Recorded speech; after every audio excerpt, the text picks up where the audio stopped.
Grupo de Interés Cultural de Cecimín, la número 259, citada para el día martes 20 de mayo a las 6 de la tarde. ¿Cómo adherirme a la vida con adherencia?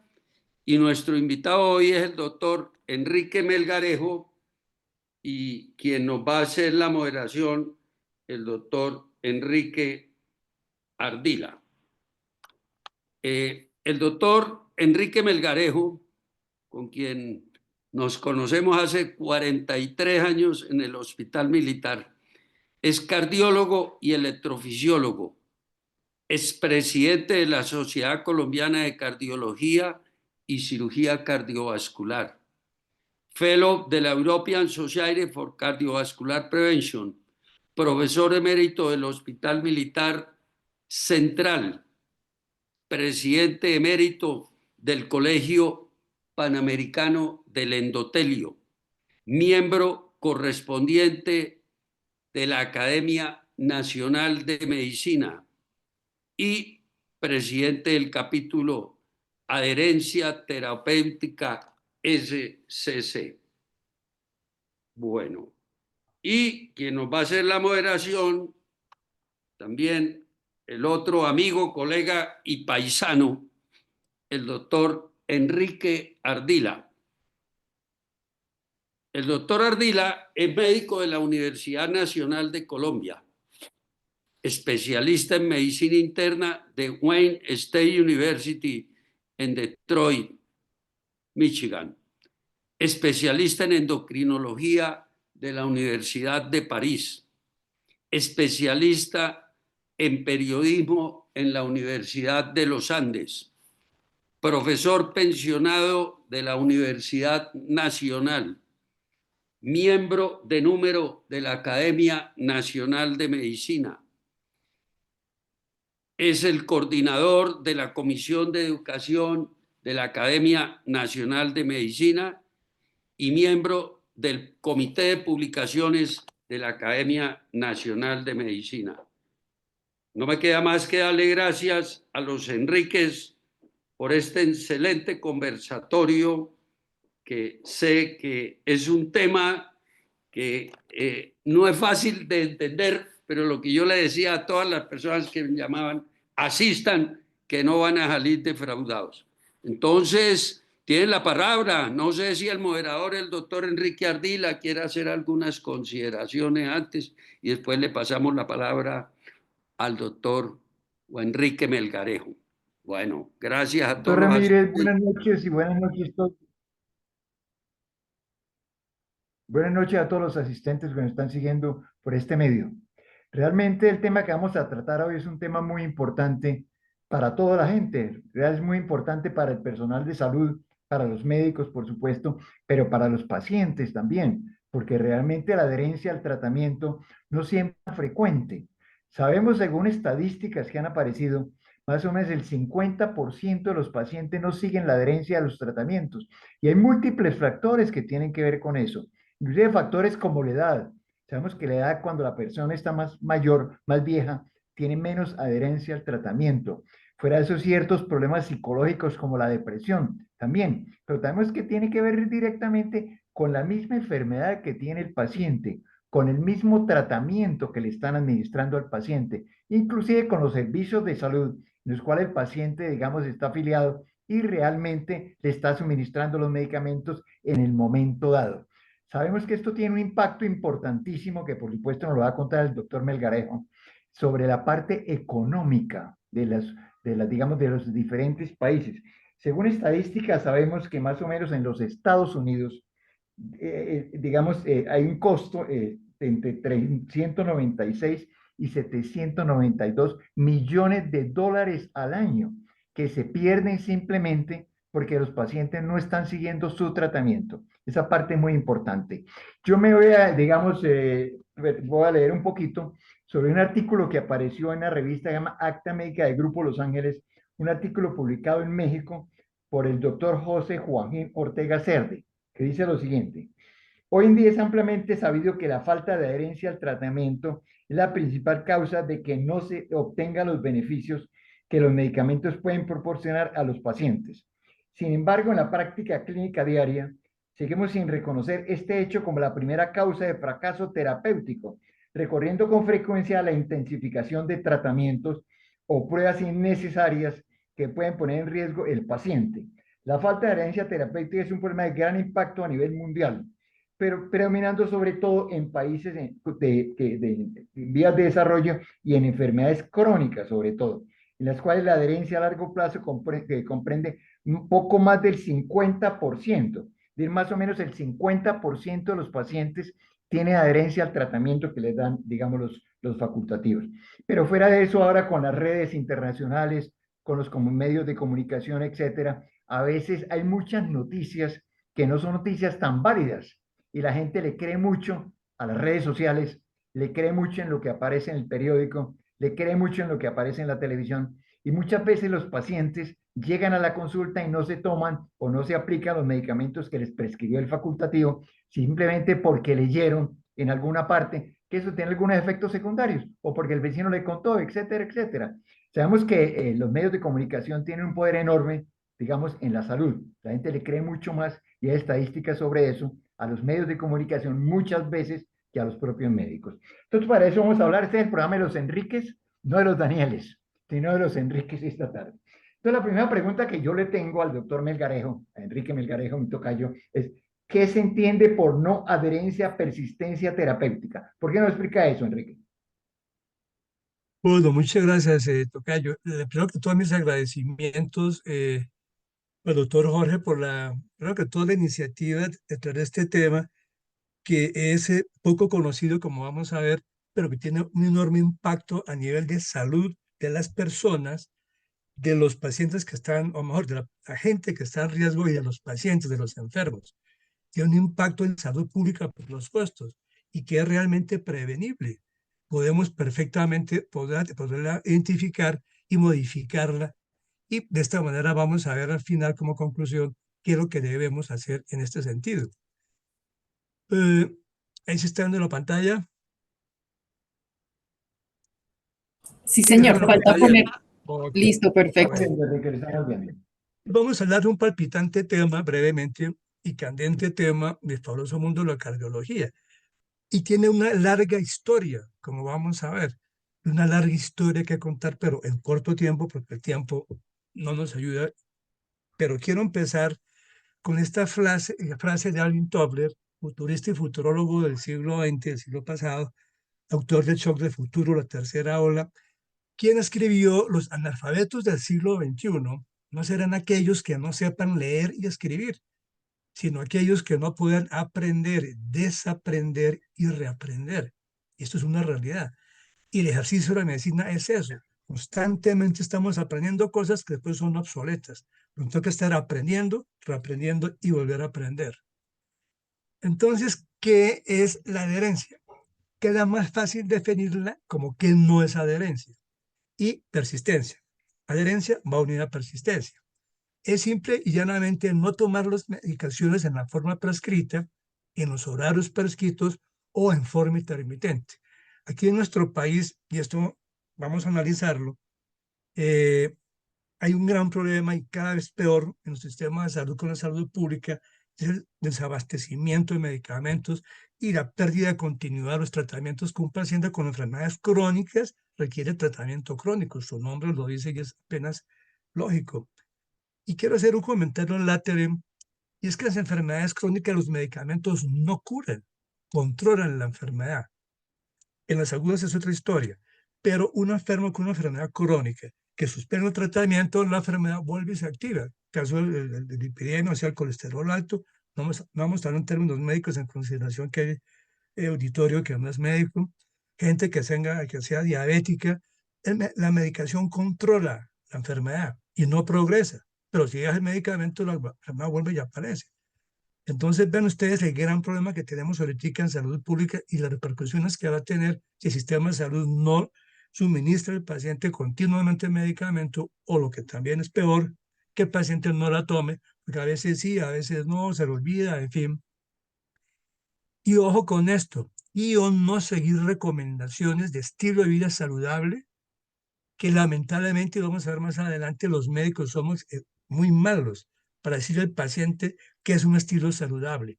Los médicos tenemos un lenguaje que nos limitamos a decirle al paciente lo que no debe hacer, pero no le damos herramientas de cómo hacerlo.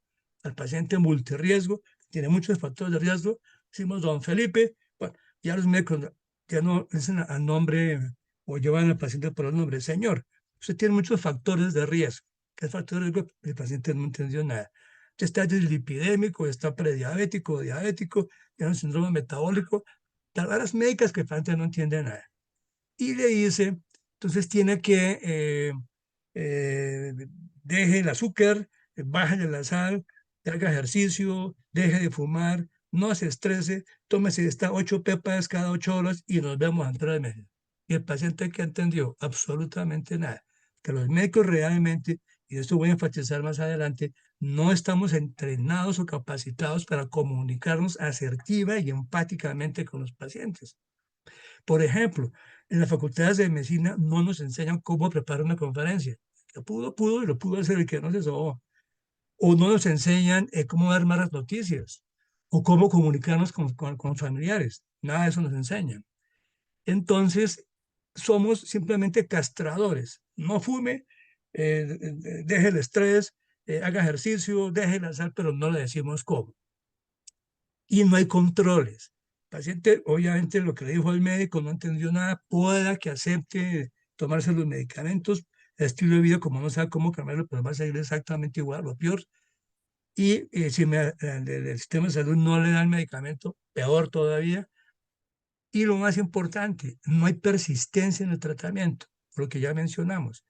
Y los controles, tenemos el gran problema que cuando el médico dice al paciente, necesito controlarlo, ¿cómo hago usted en 3 meses? Vaya y pide la cita con el médico, no se la dan, se dan a los 6 meses. ¿Y qué pasa? Lo de un médico diferente, lo vuelve y empieza. Si no, eso que está tomando no le sirve, tome esto que es mejor, y ahí se rompe la cadena, el problema de la no adherencia persistencia.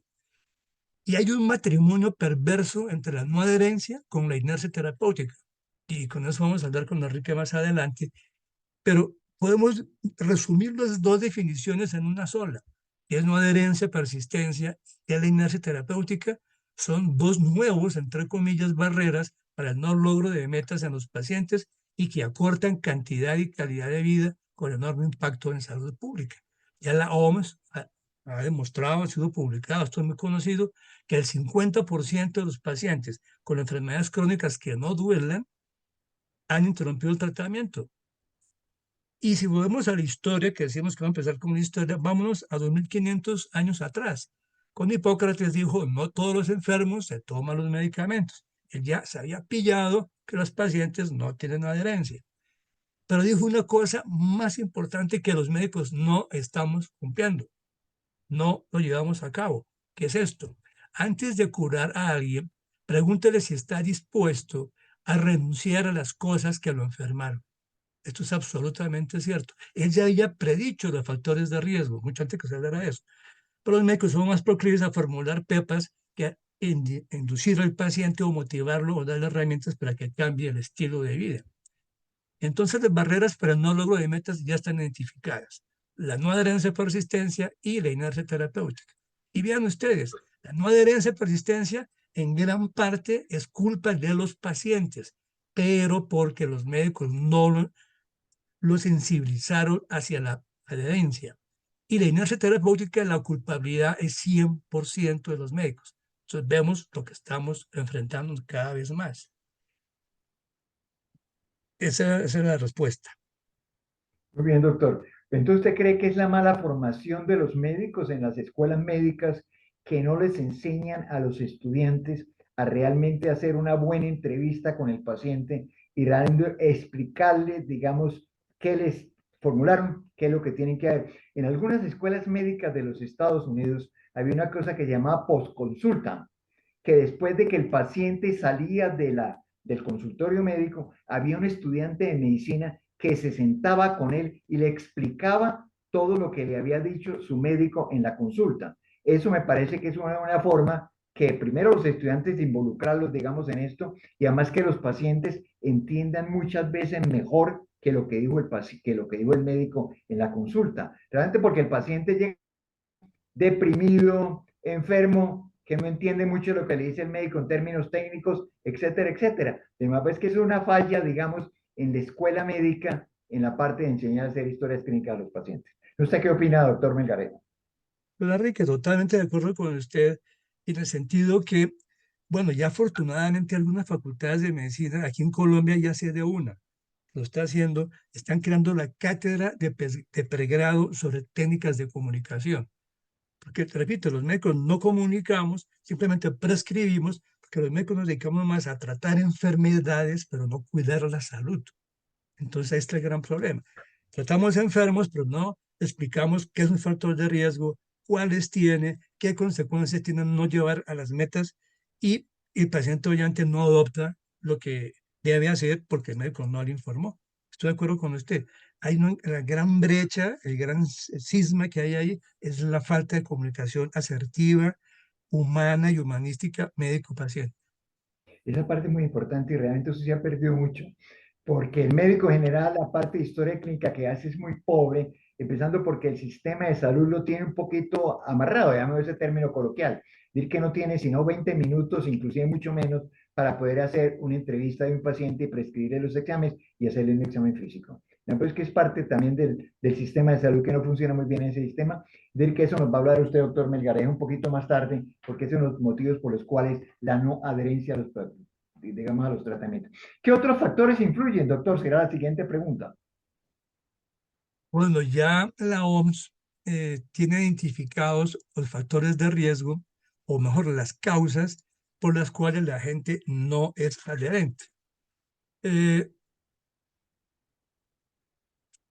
Son 5 factores. Primer factor es falta de comprensión del tratamiento por parte del paciente. Dificultades económicas, no tiene plata para comprar el medicamento y el sistema no, si no se lo da, pero no tiene cómo adquirirlo. Temor a efectos secundarios. Aquí hay un problema muy interesante que es el profesor Google, que el paciente llega un poco tensionado, con incertidumbre, pero con esperanzas que el médico lo va a ver porque tiene síntomas, no se siente bien, pero tiene miedo, y cuando entra en contra del médico con una bata blanca, como los jueces que se ponen su birrete, entonces su toga, y eso ya inspira miedo, y el médico está mirando un computador. No lo llama por el nombre. Bueno, cuénteme qué es lo que le pasa. Hay un estudio muy bonito que se ha publicado en el British Medical Journal, en que cuando un paciente va donde el médico lo deja hablar máximo 12 segundos, máximo, antes que lo interrumpa. Médico, ¿qué es al grano? ¿Qué le pasa? ¿Qué le duele? Para saber si empieza el tratamiento o lo remite, que es más fácil remitirlo. Y el paciente sale a la consulta defraudado. Médico ni me tocó, ni me miró, la atención se la tomaron fuera de la entrada, el médico no lo tocó ni para tomar la atención, etcétera. Y se mete al doctor Google. Y Google va a encontrar ahí qué medicamento lo formuló, que me mandó los sartán para la hipertensión, y encuentra efectos secundarios, contraindicaciones. Dice, uy, ese médico me quería matar, mira lo que me formuló. Y no acepta la medicación, no la inicia. El nivel cultural y cognitivo, como usted ya muy bien lo dijo, es otro factor importante. Hay fallas por parte del sistema de salud. El acceso limitado a medicamentos. Ustedes saben que hoy día los médicos de atención primaria están prácticamente obligados, como usted muy bien lo dijo, a limitar el tiempo en la consulta y a prescribir ciertos medicamentos. Tienen que prescribir medicamentos genéricos, baratos. Si formula uno de marca, uno innovador o un medicamento nuevo, seguramente la EPS no se lo va a autorizar, se lo van a dar, o el sistema de salud, y las distancias. Si un paciente va de una vereda, volver otra vez al pueblo que lo da el médico a los 3 meses, eso dificulta las cosas. No seguimiento, citas tardías, y lo que ya mencioné, lo ve otro médico diferente. El tercer factor son factores sociales y culturales, creencias culturales, los indígenas, por ejemplo, y falta de apoyo familiar o social. Y un problema crítico que ahorita es grave son los cuidadores.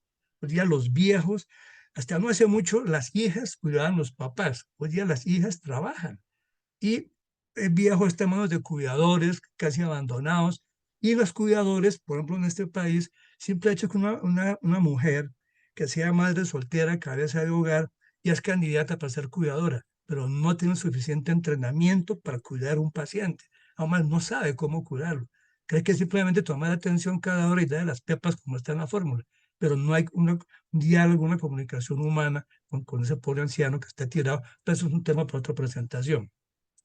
Factores psicológicos, depresión o ansiedad, usted ya lo mencionó, o sensación de mejoría, lo que lleva a que a suspender el tratamiento. Como la hipertensión no duele, el colesterol no duele, la diabetes no duele. No, yo estoy bien, me siento regio, ¿para qué no tomo esas pepas que son nocivas? Y las suspende. Y los factores profesionales de la salud, el más importante. Ya lo hemos dicho y seguiremos insistiendo, comunicación no asertiva ni empática. Un lenguaje no claro, el tiempo de la consulta, poco escuchar y poco preguntar. No dominio, profesor herramientas de cambios terapéuticos de estilo de vida. Decimos qué no hacer, repito, pero no cómo hacerlo. No tratamiento holístico. Ni los especialistas, en el caso de los cardiólogos, por ejemplo, no somos capaces, no estamos preparados para un enfermo diabético de una dieta específica bien hecha. No estamos capacitados para eso. O, por ejemplo, decimos al paciente, usted debe hacer ejercicio a 20 minutos diarios, 5 días a la semana, bla, bla, bla. Pero dice el paciente, doctor, es que yo sufro de rodillas, ¿qué hago? Hasta ahí llegamos porque no sabemos. Esto requiere un tratamiento holístico, multidisciplinario. Pero nuestro sistema de salud y en general en la región latinoamericana existe ese gran problema. El paciente no es tratado holísticamente, no por un médico en general que lo remite y para de contar. Y un punto muy importante, no utilizar monoterapia de combinación. Hay suficiente evidencia, y lo digo en la campaña mundial, a prescribir medicamentos de combinación de entrada. Una pepa para manejar hipertensión o diabetes, no, se sabe que no funciona.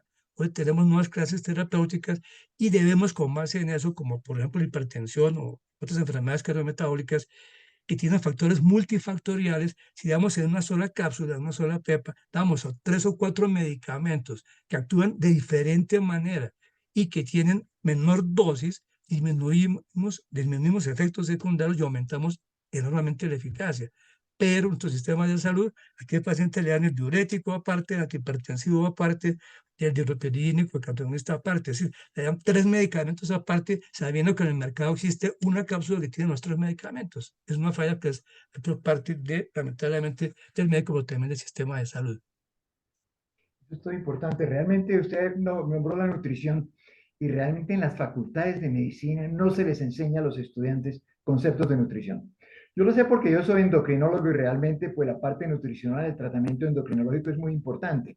Y realmente los estudiantes tienen muy poca, los médicos generales, muy poca formación en ese tema. Eso es importantísimo. Lo mismo los ejercicios que usted también decía.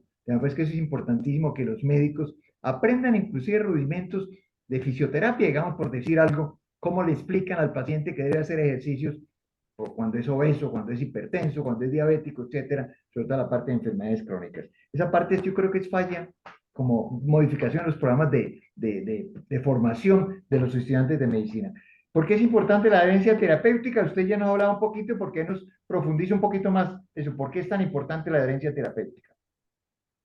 Pues afortunadamente, en los últimos 4 años, ya empezó la comunidad científica a nivel global a darse cuenta que a pesar de tanto desarrollo, que hay nuevas clases terapéuticas, nuevos fármacos, nuevas tecnologías, y la gente sigue muriendo de lo mismo, como vamos a ver más adelante, algo está pasando.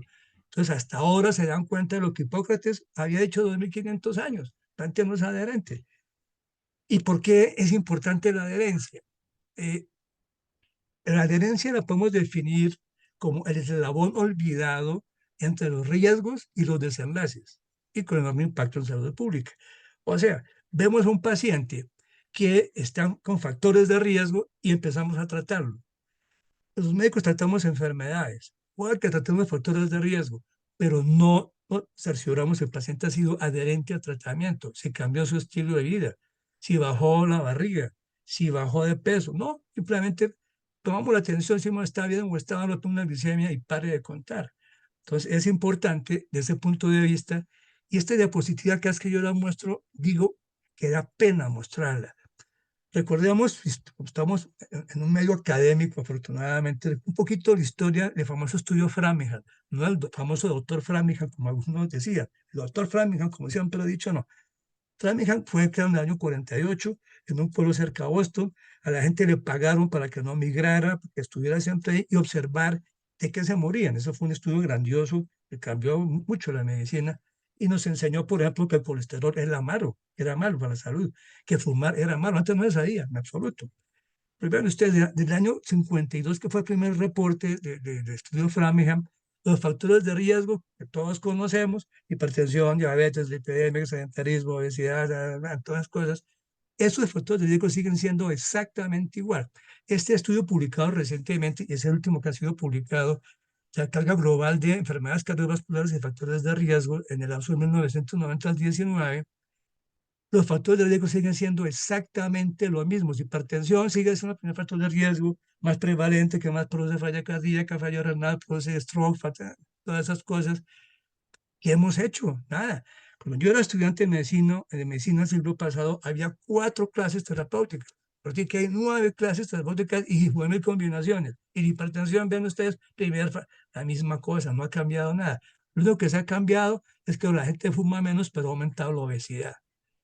Ese es el problema de qué? De no adherencia. Y en este metaanálisis vean ustedes cómo la no adherencia fue de lejos el factor de riesgo más preponderante para mortalidad cardiovascular. Entonces, recopilando todo esto, ¿cuál es la historia natural de la no adherencia? ¿Cuál es el impacto en la vida real? El médico hace un diagnóstico e indica el tratamiento. El paciente es negligente porque no entendió lo que le dijo el médico. En consecuencia, la enfermedad se agrava, empeora su estado, se hospitaliza al paciente, se le lleva los costos sanitarios cada rato, hospitalizado, las urgencias, etc. Se compromete su cantidad y calidad de vida, se afecta su entorno con impacto psicológico y su productividad, se convierte en carga social y para la misma familia y fallece antes de lo esperado. Esa es la importancia de la adherencia. ¿Cuál cree que los médicos perdimos el año, doctor Melgarejo? Hasta ahora vamos mal.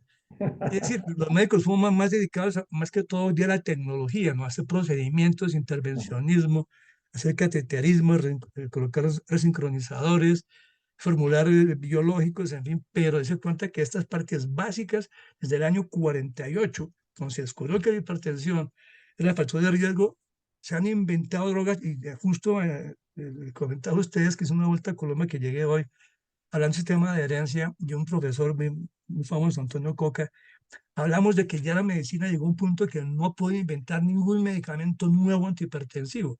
El siguiente paso va a ser inyectarnos un biológico que nos controla la tensión arterial 6 meses. Entonces ponemos 2 ampollas al año, como hoy día se maneja la obesidad, por ejemplo, o se maneja la diabetes. Pero son medicamentos biológicos de altísimo costo que va a ser para los ricos. Cada vez esa brecha de la ciencia se está abriendo más. Lamentablemente la ciencia va avanzando, pero para el que tenga plata, el pobre vaciado, sigue en la olla. No tiene acceso a ese tipo de terapia. Cierto que la medicina tiene una connotación economicista que a veces es muy injusta y desagradable, por supuesto, porque la salud es para todo el mundo, no es para la gente que tiene dinero, definitivamente. Y eso sí ha visto que definitivamente los tratamientos para la gente de estrato 6 muchas veces, no digamos siempre, son diferentes a los de estrato 0 y de estrato 1 en las diferentes ciudades. De verdad es que yo creo que es una cosa que tenemos que modificar. Y eso es parte, digamos, de la responsabilidad del gobierno, por supuesto, del Ministerio de Salud, dar una salud para todos sus habitantes. Bueno, tengo otra pregunta, la siguiente. ¿En qué tipo de enfermedades es más importante la adherencia terapéutica, doctor? Pues realmente en todas. Pero este dato es interesante en el sentido que, recuerden ustedes que hace 50 años la gente se moría de enfermedades infecciosas. Era la primera causa de morbilidad y de mortalidad. La tuberculosis mató a muchísima gente. En el siglo XVIII, XVII, muchos artistas, poetas, etcétera, músicos se morían de tuberculosis. Era una enfermedad de moda. Hoy día tuberculosis, la mortalidad es prácticamente nula. Las enfermedades comunicables o infecciosas, vean ustedes la mortalidad en este entonces, hoy día la mortalidad es mínima. ¿Cómo lo hicieron? Con 4 cosas: acueducto, alcantarillado, antibióticos y biológicos. Y vacunas, doctor. Perdón, vacunas. Claro. Obviamente, biológicos, sí, correcto, vacunas. Ven ustedes el SIDA, que la mortalidad antes era muy alta, hoy día la mortalidad del SIDA ya es muy baja. El cáncer va aumentando, pero los cardiovasculares, que antes no se moría de problemas cardiovasculares, se moría más de cólico miserere, hoy día lo que hacemos la gente es problemas cardiovasculares. Eso ha sido, se ha llamado transición epidemiológica. Y con un agravante que hablamos con Enrique antes de esta charla, y es que la gente ahora, como todos sabemos, dura más años, pero llega a vieja con comorbilidad o llega a vieja más enferma y se convierte en una carga para la familia, una carga social, etcétera. Entonces tenemos un problema a nivel global y es que lamentablemente cada vez hay menos jóvenes y más viejos. Entonces, ¿quién va a soportar a esos viejos? ¿Quién nos va a mantener en sus gastos, sus costos de salud, etcétera? Hay una brecha brutal. Por eso es que hoy día los jóvenes no quieren tener hijos. Si no quieren tener un hijo, es difícil. Educarlo, comprarme mi carrito, tener mi apartamento a punta de boletas de medicina es imposible. Y a nivel global, no solamente los estudiantes de medicina, hoy día los jóvenes no quieren tener hijos. Ven la incertidumbre del planeta que estamos manejados por psicópatas y todos con un bombo, con un botón de guerra, de guerra nuclear. Fuera de eso, que un joven hoy día aspira a pensionarse lo ve casi imposible. Entonces, ¿qué debemos hacer? La falla no es prolongar la vida para que el viejo sea más viejo y más enfermo. Eso es otro error de la ciencia. ¿Qué tenemos que hacer? Buscar, detectar gente en edad productiva de la vida, 30, 40 años de edad, quien tiene carga genética, quien su papá murió joven de un infarto, o paciente que sea multirriesgo, un paciente obeso, hipertenso, diabético, etcétera. Hombre, venga para acá. Vamos a ver sus factores de riesgo y a controlarlos cada factor de riesgo. De esa manera, seguro que va a llegar a viejo, pero va a llegar a ser un viejo sano, un viejo ágil y no un viejo frágil. Claro que la senectud también tiene un factor genético importante que manejar. Desde hay familias de viejos y hay familias de, digamos, de familias que mueren mucho más joven, por supuesto. Sí. Que son generalmente que tienen problemas cardiovasculares, hiperlipidemias, etcétera. Esa parte es Hay un importante. ejemplo muy bonito que es el de Winston Churchill, ¿no? Ya. Winston Churchill era la antítesis de los factores de riesgo. Obeso, sedentario, fumador, estresados en una guerra mundial, chupaba trago todos los días. Bueno, una vez le preguntaron a él, esto es cierto, preguntaron, señor Churchill, o el primer ministro, ¿usted hace ejercicio? Dijo, yo realmente no hago, no, perdón, ¿usted hace deporte? Dijo, no, yo no hago deporte, yo hago tan solo un ejercicio. Dijo, ¿cuál? Dijo, ayudar a cargar el ataúd de mis amigos que se mueren haciendo deporte. Eso es verdad. Y murió a los 92 años de edad. Seguramente tiene una genética para ser un Buenos hombre genes, mayor. Definitivamente buenos genes, de acuerdo. genes para ser un hombre, Genética. digamos, que tuviera una senectud importante. De ahí la importancia, en nosotros que hablamos de la educación médica, de formar médicos también en geriatría, que realmente es una especialidad que cada vez va a ser más importante. Y el geriatra es un médico que tiene un enfoque, inclusive filosófico, distinto a la filosofía, digamos, del internista o del médico general. Es que realmente los programas de geriatría tienen que implementarse en las diferentes facultades de medicina.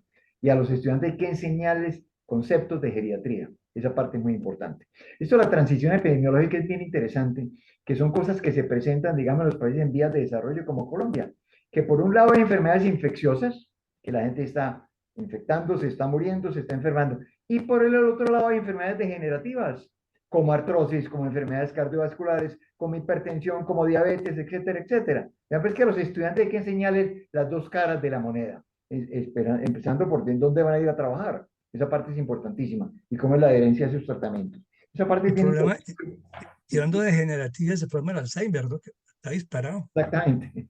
Exactamente. Tenemos otra preguntita. Yo tengo una serie de preguntas, doctor, para que nos ayude a resolverlas. ¿Por qué la no adherencia es más frecuente en los factores de riesgo y en las enfermedades cardiovasculares? Usted que es cardiólogo y cardiólogo fisiólogo. Bueno, en primer lugar, lo que ya mencionamos de que ahora hay más, bueno, la gente se muere más de problemas cardiovasculares. ¿Y por qué se muere más de problemas cardiovasculares? Por el cambio negativo del estilo de vida. Eh, Antiguamente, o nosotros, en la infancia, nosotros en la infancia llegamos del colegio, creo que todo tocaba ir a pata al colegio, ir caminando al colegio, eso de pagar buses solo para los ricos. Entonces, creo que daba 10 cosas un kilómetro, uno se pegaba el viaje 2, 3, 4 veces al día para ir al colegio, llegaba a la casa a jugar con los amigos con la rueda o a jugar a las gambetas o las escondidas. La nutrición era más sana hacíamos más ejercicio, nos desplazábamos. Fuera de eso, la mamá o la abuela nos preparaba comida saludable. Hoy día el ser humano no consume alimentos, consume productos. Todo es procesado, todo se embutido. Usted consigue, por ejemplo, eh, una manzana con sabor a lo que quiera y todo preparado químicamente, y eso obviamente no venimos genéticamente ni ontogénicamente preparados para soportar esa carga de químicos que estamos consumiendo. El sedentarismo, la dieta inadecuada, el distrés. El estrés es necesario en la vida. El estrés nos obliga a ser responsables, a cumplir las cosas. Lo que es malo es cuando ese estrés se vuelve crónico y ya nos afecta en el sentido que altera nuestro estado psíquico. O se llama distrés. Y hoy día vivimos en un mundo muy competitivo. En la época nuestra, a vivir tan lejos, uno se graduaba de médico y ya estaba hecho. Hacía su rural, su sueño rural, con el rural uno compraba su carrito, se casaba, bueno, y puede hacer algo. Hoy día cualquier profesión, no solamente médico, el que no sea médico, o perdón, el que no sea un profesional, el que no tenga una especialidad, o sea, un MBA, y domine 2 idiomas mínimo, está fuera del mercado. Fuera de eso, la competencia es mayor en el sentido que hay mayor gente buscando puesto, entonces obviamente los ingresos son menores. Y también, obviamente, la mujer ha ingresado con derecho al mercado laboral, entonces ahora hay mucha oferta para el trabajo y la demanda lamentablemente es poca. Todos estos cambios de estilo de vida hace que la gente tenga una calidad de vida que no es saludable ni por dieta ni por sedentarismo. La obesidad es consecuencia de eso. Anda estresado, como la palabra distrés, o sea, un estrés mal manejado, sin incentivos, y eso hace que la gente se muera más de problemas cardiovasculares. ¿Y cómo se haría para mejorar eso, doctor? Es difícil porque lamentablemente hoy día tenemos la famosa infopenia. Es brutal lo que uno le llega información todos los días. Uno lee en el Wi-Fi o al internet, tiene informaciones, muchas fake news, etcétera. Es un bombardeo de noticias, y en medicina pasa igual. Cualquier journal que habla de temas y de investigaciones que incluso en un journal uno se contradice con el otro. En fin. Entonces, ese exceso de información, ese cambio de vidas a sedentario. Es que hoy día un niño, ¿qué hace? Poniendo el ejemplo nuevamente que pusimos de nuestra época, el niño sale al colegio, lo dejan de puerta a puerta al bus. El niño en la casa a hacer qué, a jugar Nintendo, escasamente mueve los pulgares, o está con el iPad, y esto es su ejercicio que hace. Y todo lo que hace en la lonchera ya no es como nosotros comprando un bocadillo con un banano, ahora no, eso le ponen ya ahí una cantidad de productos químicos, etcétera. Es un problema que no tiene solución realmente. Volver atrás es imposible, que la gente tome conciencia de volver a que se coma la lonchera, un banano y un bocadillo. Es decir, que la educación debe empezar en la familia, debe empezar en la casa, que cuando el muchacho llega al colegio tiene que tener ciertos conceptos, pero los tienen que dar Claro, los papás en la casa. Es importantísimo. ¿Eh? claro. Que tiene que ver con la adherencia terapéutica también, que es el tema que nos ocupa en este momento. Bueno, doctor, cuéntenos, ¿la herencia es solamente no tomarse los medicamentos en la forma prescrita? ¿Eso es lo que se entiende por en herencia terapéutica? Pues hablando sincera y honestamente, eso es lo que piensa la industria farmacéutica, que ellos producen medicamentos obviamente para las enfermedades, pero si la gente es sana, pues no toma medicamentos. Entonces se ha trabajado que la gente debe tomarse las pepas como el médico diga y hacer eso, pero no. Vean ustedes que, por ejemplo, la hipertensión resistente. Hipertensión resistente es cuando un paciente, según todas las guías, es hipertenso y toma 3 medicamentos al tiempo, ojalá, repito, en monoterapia, no solo cápsula, uno y no las 3 por separado, pero que está con 3 medicamentos y que uno de los cuales es un diurético con efecto antialdosterónico, etcétera, y sigue siendo hipertenso. Entonces dicen las guías, empieza a buscar hipertensión secundaria, hiperaldosteronismo, problemas de renina angiotensina, 20.000 cosas que escarbar eso es muy costoso y dispendioso. Pero no le pregunto al médico frente, oiga, maestro, ¿usted se tomó las pepas? ¿Se tomó esa medicación como era? ¿Se le olvidó algún día? ¿O frecuentemente, o el sistema no se la dio? ¿O mire la barriga a ver si ha bajado de peso? ¿O peso a ver si ha bajado de peso? No lo hacemos. Y si el médico no pregunta, el paciente no contesta. Este estudio, vean ustedes, demostró que el 50% de los pacientes que no son controladas por hipertensión no es resistente, es que no son adherentes. El paciente no cambia su estilo de vida. Y este es el punto crítico. Esta diapositiva es muy diciente. Lo que está en blanco es cambio de estilo de vida y lo que está en negro son las pepas. Y los demás los que no hacen nada. Bueno, es más factible que un paciente acepte tomar la medicación que cambiar estilo de vida. Un paciente que es obeso, póngale usted a bajar de peso, es toda una lucha, porque ya tiene una cultura de comer de muchos sabores y o come por estrés. Pero que un paciente cambie de estilo de vida, que deje de fumar, que haga ejercicio, es muy difícil. Primero que todo porque no sabe cómo. El médico dice, haga ejercicio y no fume, y no se estrese, pero no le damos las herramientas. Entonces, la gran barrera es de la no adherencia, es no solamente no tomarse las pepas, sino cambiar estilo de vida. Y una cosa que es importante, el médico cuando hace un diagnóstico y prescribe un medicamento debe hacer la fórmula y empezar al paciente a educarlo sobre la importancia de cambiar estilo de vida y que tenga adherencia a la medicación y al cambio de estilo de vida. Pero no limitamos a formular las famosas pepas. Entonces la adherencia hoy día, el concepto ya se ha ampliado, que debe ser la adherencia farmacológica y no farmacológica, los cambios de estilo de vida, que es lo más difícil de lograr. Y la prueba reina es esta. Esto fue publicado hace poco en el llama, eso fue en plena pandemia de COVID en Estados Unidos. Esto fue un estudio ajustado a virus. ¿Qué quiere decir esto? Esto fue hecho en estudios de gente que no tuvo COVID, demostrado por medios biológicos, etc. Vean ustedes, la gente que ya venía con su mortalidad cardiovascular o en general vascular, venía más o menos con una mortalidad con tendencia a la baja, pero llegó la pandemia y se disparó. ¿Por qué? Porque la gente, primero que todo, los miedos, los temores, los sustos, no salía de la casa a reclamar su medicamento e interrumpió el tratamiento.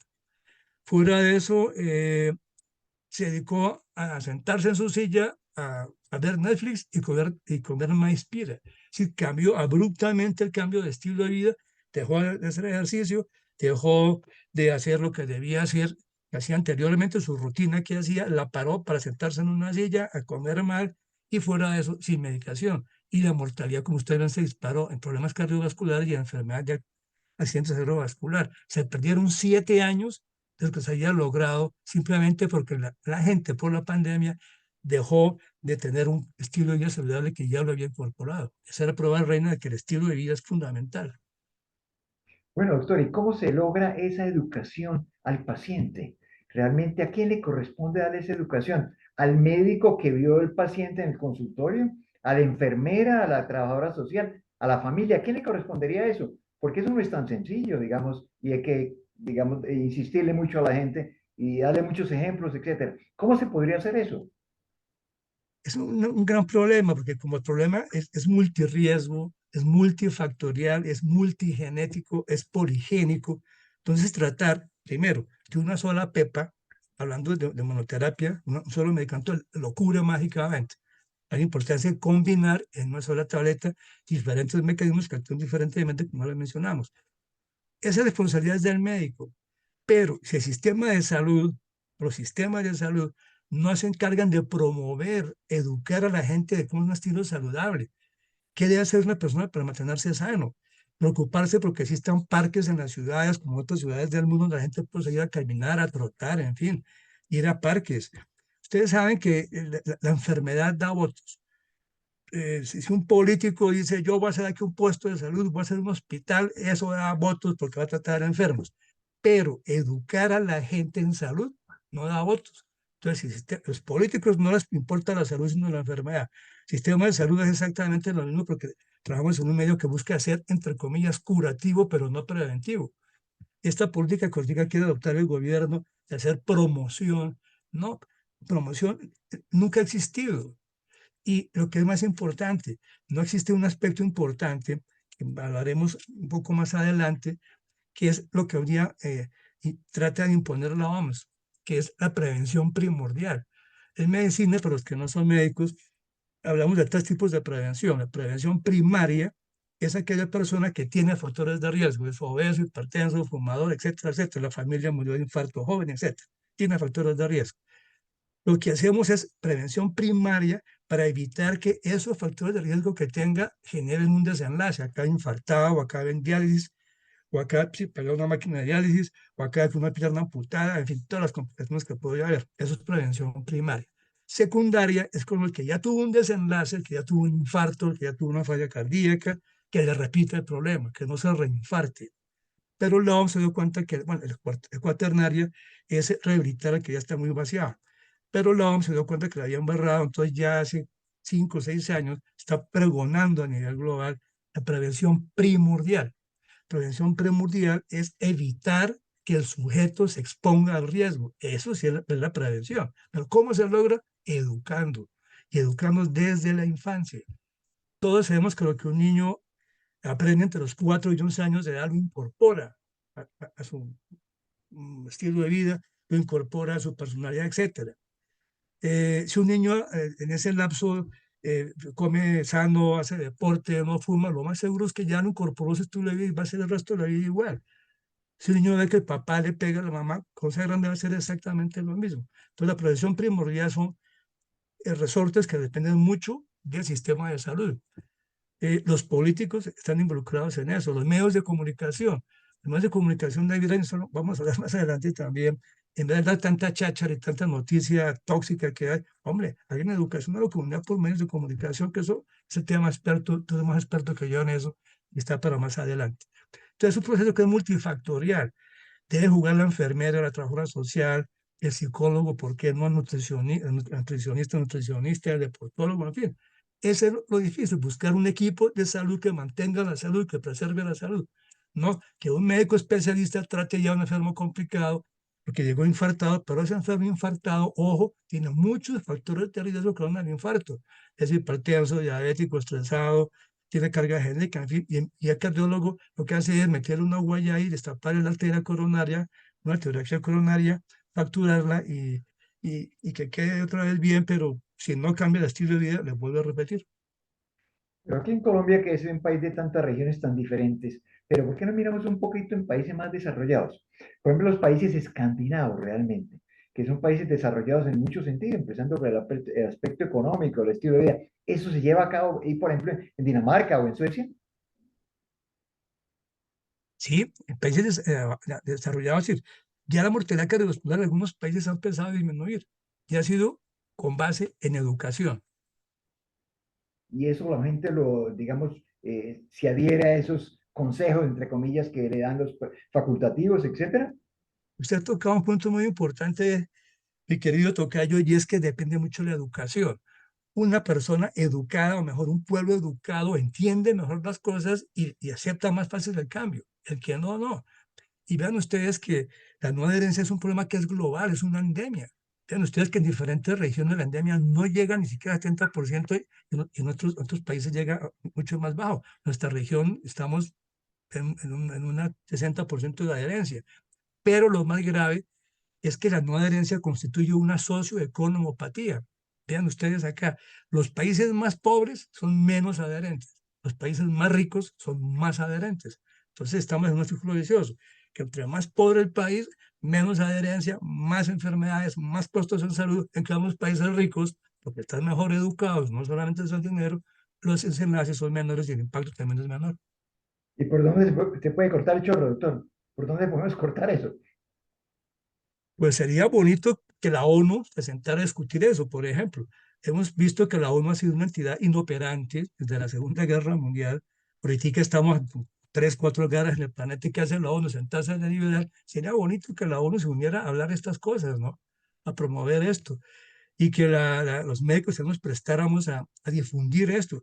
Que no nos limitaran la consulta a 15 minutos para hablar con un paciente, que podemos tener foros de pacientes, formar ligas de pacientes, llegar a la comunidad sería lo ideal. Es un proceso, pero que repito, los políticos y ni siquiera a la ONU le interesa ese problema. Bueno, y la parte socioeconómica, ¿cómo es, doctor? Esa parte que sí es importantísima. ¿Eso influye en la no adherencia realmente? Usted nos ha contado mucho de eso, pero ¿por qué no le hacemos un poquito de énfasis a esta parte? Pues esta respuesta es aterradora. Dice la OMS que el costo de la no adherencia cuesta alrededor de 42.000 millones de dólares anualmente a nivel global. Es una cantidad brutal de dinero que podría evitarse si la gente fuera adherente, si fuera educada a un sistema saludable de vida. Estamos gastando mucho dinero tratando enfermedades ya avanzadas, complicadas, simplemente porque no hay adherencia, con una gran agravante, un gran agravante. Y es que todas las enfermedades, cerebro, cardiorreno, angiovasculares, los desenlaces, las complicaciones son todas de alto costo. El infarto es muy costoso, una angioplastia, un stent, un sincronizador, diálisis, todos son costosos. Estamos frente a enfermedades de alto costo que pueden ser prevenibles si se detectan y se manejan a tiempo. Y esto es importante. Ya dijimos que casi más población longeva, pero con comorbilidades. Pues ya sabemos que podemos buscar a la gente que está en riesgo, intervenirla precozmente y poderlo hacer. Intervenir en la adherencia en cualquier momento disminuye desenlaces, salva vidas e impacta en la salud pública. Mejorar la adherencia terapéutica con cambios terapéuticos de estilo de vida y tomar medicación, mejora el pronóstico, disminuye el uso de servicios de salud, disminuye costos, mejora los quali, la calidad de vida, vida productiva, estado psicoemocional, mejora productividad, como ya lo dije, y vean ustedes, entonces el listado de factores de riesgo está la obesidad, está el sedentarismo, está el tabaquismo.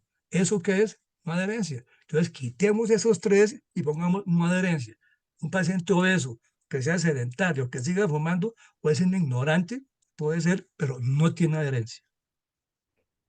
Pero vemos que países, y yo les leía al inicio de la charla, como en los Estados Unidos, los costos por la no adherencia son altísimos. De que muchísima gente que no es adherente a los medicamentos y a los tratamientos prescritos por los doctores.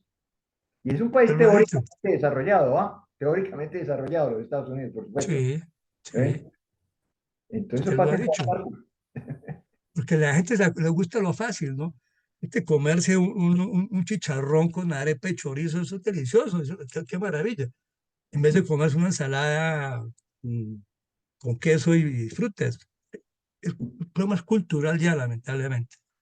Sí, y por regiones también. Aquí en Colombia, por ejemplo, por Ah, sí, regiones, hay regiones que son unas dietas bastante, no sé, inoperantes para los problemas de salud. Por ejemplo, no sé, voy a hablar de la dieta antioqueña, por ejemplo, cualquier cosa, que se comen demasiadas harinas. Otras como la dieta costeña, que se comen demasiadas grasas, y etcétera. En cada parte existe, porque esto está muy ligado a la cultura, no es tan fácil cambiar esos patrones. ¿Eh? eso es totalmente cierto. Usted un paisa aquí tiene la bandeja paisa. No, eso no, usted le dice, no, donde usted dice, no sé, médico, me está torturando. Porque es que hasta el Papa lo llevaron a comer bandeja paisa cuando vino a Colombia. Ah, sí, Digo bueno, se salvó eso. que le gustaba la bandeja paisa. Bien. Vamos ahora que de pronto ojalá nos vuelva a visitar, lo llevamos a comer bandeja paisa. Bueno, Sí, de cuéntenme vez una en cosa. cuando, ¿Qué dice, doctor? no, de vez en cuando es bueno, lo más pues se convierte en hábito, ¿de acuerdo? No, el paciente, mire, usted como bandeja paisa, negociemos, hagamos lo siguiente. Lo primero, cómase la mitad, deje la mitad, pero no lo haga todos los días, hágalo una vez por semana, cada 15 días. Y es una Ah, buena solución. que como bandeja paisa, pero despacito. Poquita bandeja paisa. Menos cantidad y menos seguido. Bueno, este problema de la no adherencia, ¿qué repercusiones tiene en la parte de salud pública, doctor? Pues ya hablamos de los costos, la morbia mortalidad, se chupa el presupuesto de salud, le quita oportunidad a los jóvenes, porque el joven está trabajando para mantener al viejo enfermo. Por eso modo, ese es el gran impacto que tiene la salud pública. Muy importante. Primero porque la gente que no es adherente va a tener más complicaciones de salud. Van a ser Claro, mayores los costos del tratamiento. Va a haber mayores hospitalizaciones. Todas estas cosas, ¿ah? Primero, pues que es una correcto. cosa muy importante de la parte de salud pública, definitivamente. Primero, es que eso hay que predicarlo en todas partes.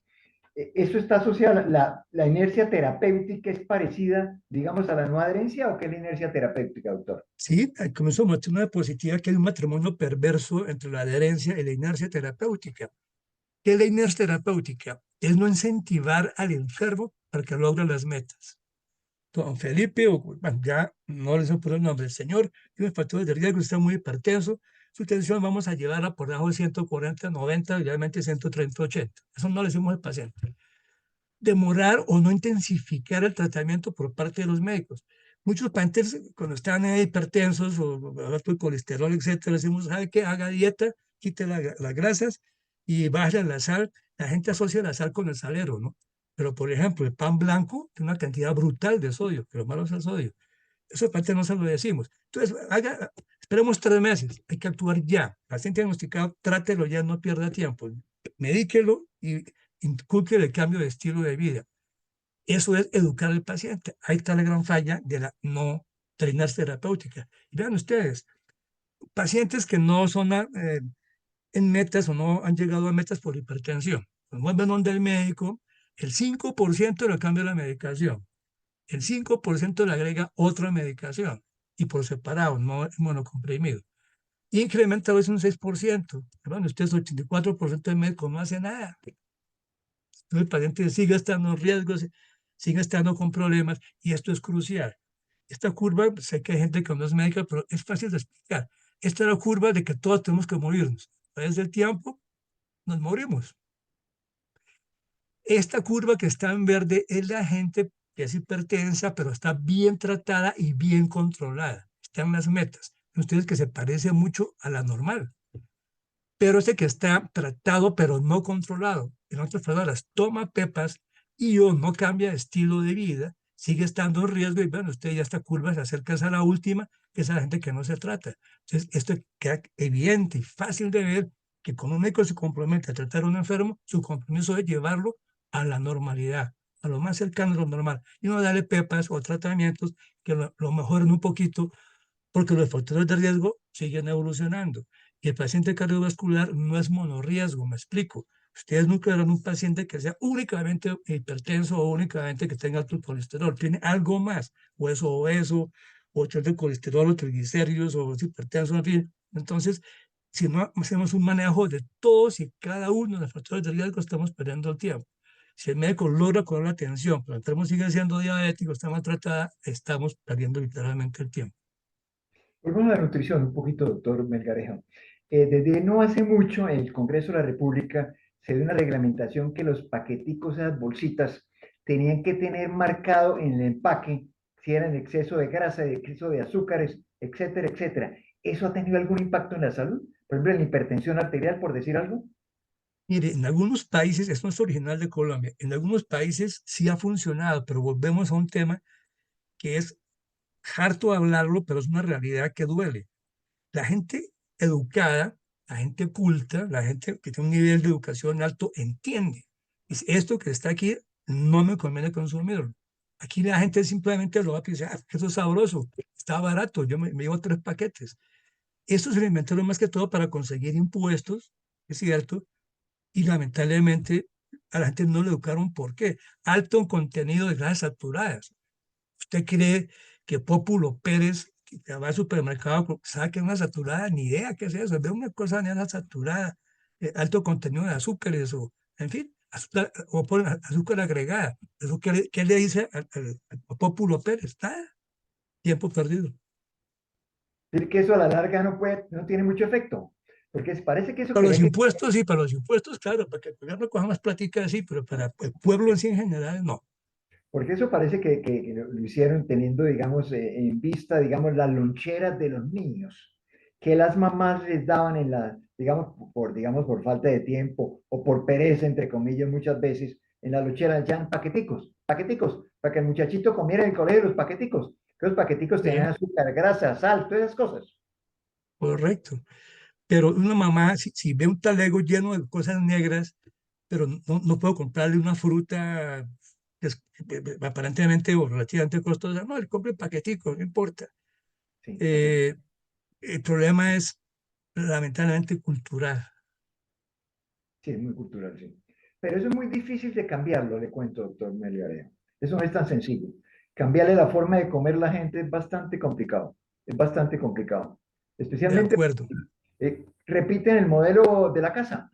Quieren comer como les enseñaron cuando estaban chiquitos. Entonces hay que empezarlo desde el hogar, exactamente. realmente. Hay que Sí. empezarlo desde el hogar. Eso es una cosa muy, muy importante. Bueno, ahora Y, vamos.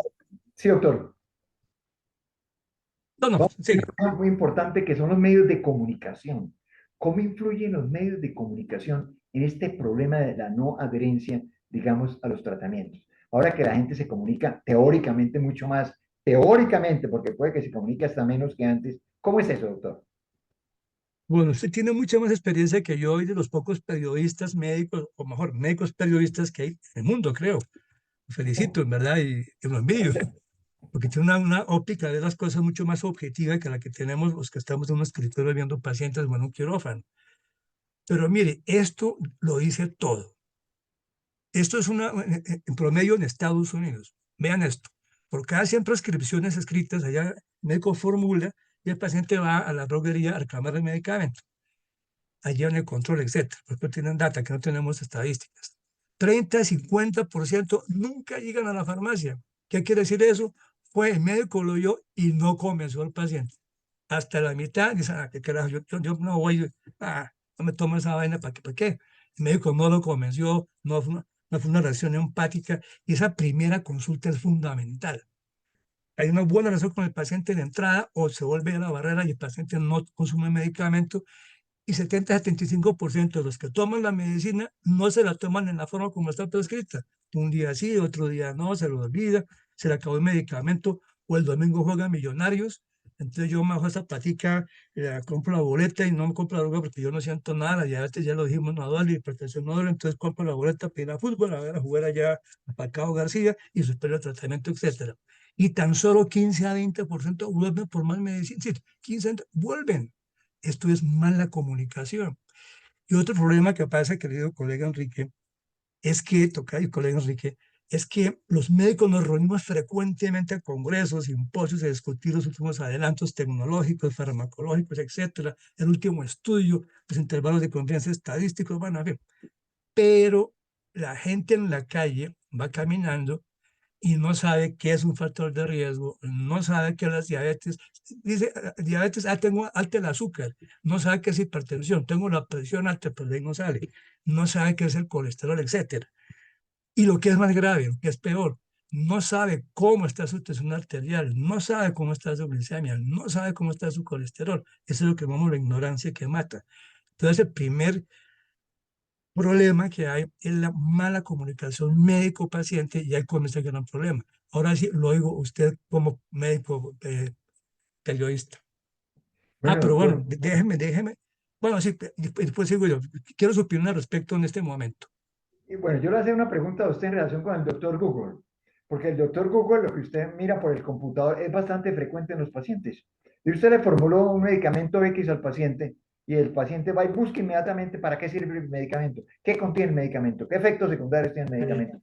Y muchas veces el paciente no vuelve a consumir ese medicamento, porque definitivamente llega a la consulta. Doctor, yo me tomé eso porque vi que eso producía efectos secundarios. ¿Usted cómo ve eso y cómo se podría mejorar? Realmente, ¿qué pasa con eso? Que me parece que es gravísimo, definitivamente. Totalmente. Lo más grave es que ese paciente no vuelve donde el médico. Entra a Google, dice efectos secundarios, contraindicaciones, en fin, ese médico me quería matar. No, yo no vuelvo en ese pisco. Entonces, y Google lo va llevando allá al chamán, o a que tome moringa, chuchuguasa, en fin, o a que tome medicamentos no indicados, ¿de acuerdo? Ese es el gran problema que tenemos. Pero para romper esa barrera que tenemos de comunicación los médicos, este problema de la comunicación no asertiva, ¿qué debemos hacer? El ABC de la comunicación médico-paciente. Esto no es mío. Esto es escuchar al enfermo, no simplemente oírlos, mirándose a los ojos y analizar cada gesto y cada síntoma. Al estudiante de medicina hay que enseñar lo que cada síntoma debe interpretar. Amor, el médico debe ser un detective de síntomas. No del pecho, cómo es el dolor, cómo le empieza, qué lo desencadena, bueno, en fin. No, dolor de pecho, pum, siguiente pregunta. Ve la bondad, bajarnos del pedestal. Ustedes saben que los médicos nos graduamos y día de grado nos felices porque podemos ponernos fulano de tal MD. Y MD quiere decir más que Dios o medio Dios. Depende de la paranoia o el ego de cada individuo. Debemos ser conscientes, bajarnos del pedestal, debemos ser conscientes de que nos está consultando alguien que confía en nosotros, un ser humano desvalido y muchas veces con dolor y angustia. Y le hace compasión. Entender al enfermo desde sus zapatos, sufrimiento e incertidumbres. A fin de cuentas, tratamos seres humanos en momentos difíciles o críticos de su vida. Y no podemos olvidar que por encima de todo elegimos ser médicos. Ahora usted como comunicador, ¿cómo ve esto? Ese último punto me parece que es más importante. no siempre curar, pero siempre comprender, digamos, al paciente y tener cierto tipo de compasión, etcétera, y compartir con el paciente el dolor que está sufriendo. Hay otra cosa importantísima, doctor Melgarejo, que son los empleados de las farmacias. ¿Usted qué opina de eso? Que la gente está, que le duele el estómago y va a la farmacia no digamos farmacéutica, porque farmacéutica es una carrera, sino el empleado de la Correcto. farmacia le formula. Sí. ¿Qué opina de eso? Y es un problema que hay grave. ¿Y qué sentido es grave? Que muchos laboratorios farmacéuticos, sobre todo los no éticos, hay muchos, sobre todo los copiadores, etcétera, los que copian medicamentos, le pagan al de la farmacia para que cambie prescripción médica. Si hay un medicamento original, innovador, dice, uy, ese medicamento está agotado, no se consigue, ahora que está agotado, de verdad, pues peor. Pero hay este que es más barato y es igual de bueno, y hasta de cuánto está mejor. El paciente le cambia la formulación, a todos nos ha pasado, a todos los médicos nos pasa. Uno formula un paciente y llega el doctor, no sigo más, no me he mejorado. ¿Por qué? Uno la fórmula le cambiaron el medicamento. Es un problema grave que hay y que lamentablemente la industria farmacéutica está corrompiendo. Hablo de todas, lógicamente, hablo de los piratas. Pagan al farmacista para que cambie la medicación. Grave.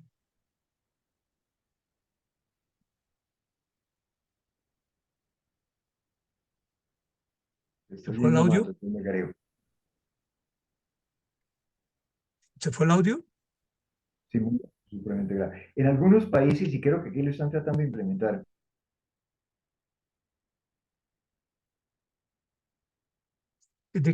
¿Cuál es la pregunta que no lo oí? Que creo que el internet de Enrique Ardila no está funcionando.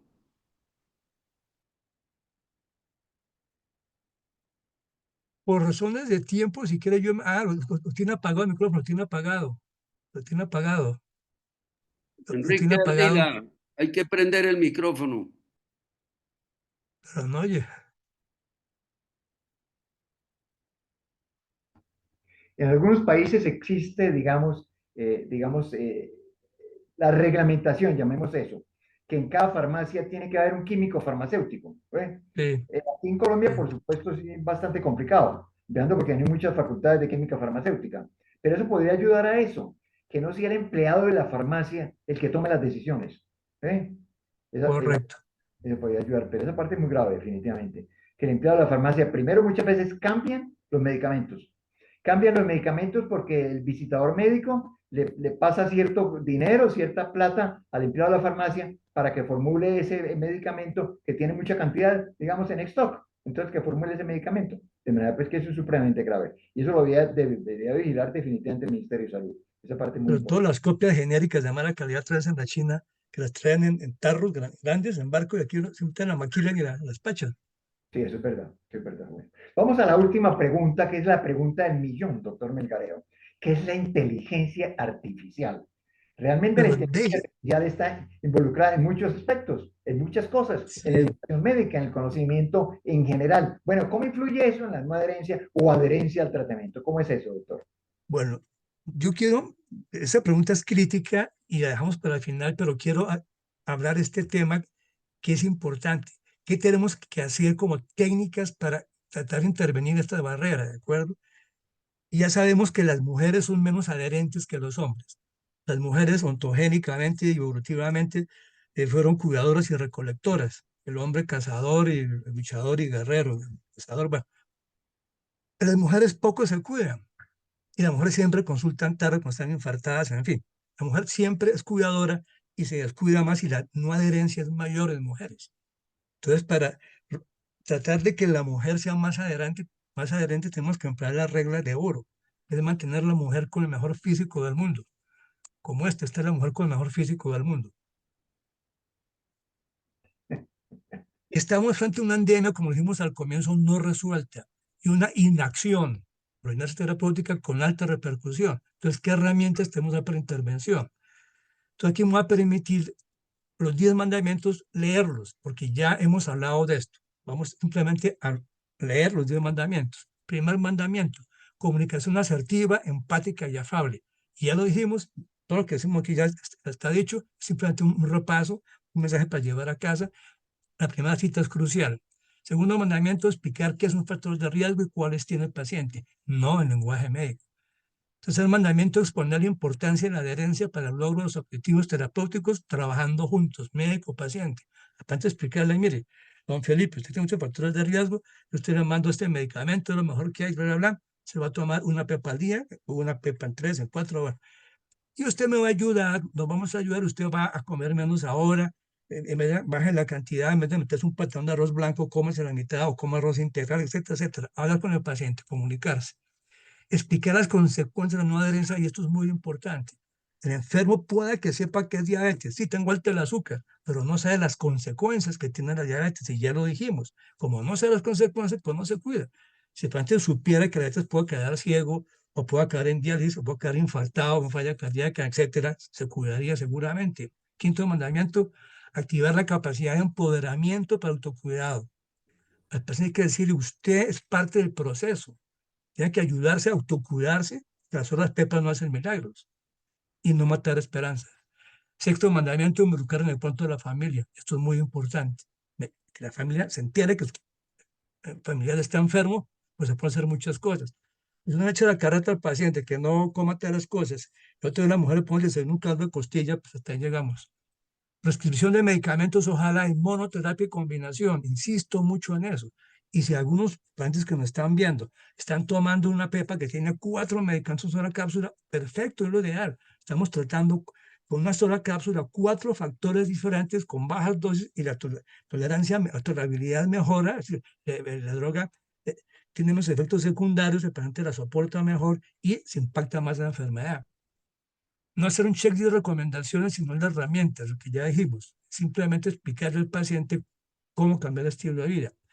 Y involucrar al sistema de salud como corresponsable, con el suministro oportuno, como hace este gobierno, y continuo, como hace este gobierno de medicamentos, que permita que haga un seguimiento para evaluar los logros o fracasos antes de los desenlaces. Nuestros sistemas de salud no están haciendo eso, especialmente el nuestro. Empleo de temas emergentes. Es un tema que será para otra presentación, y ahí viene el tema de la IA.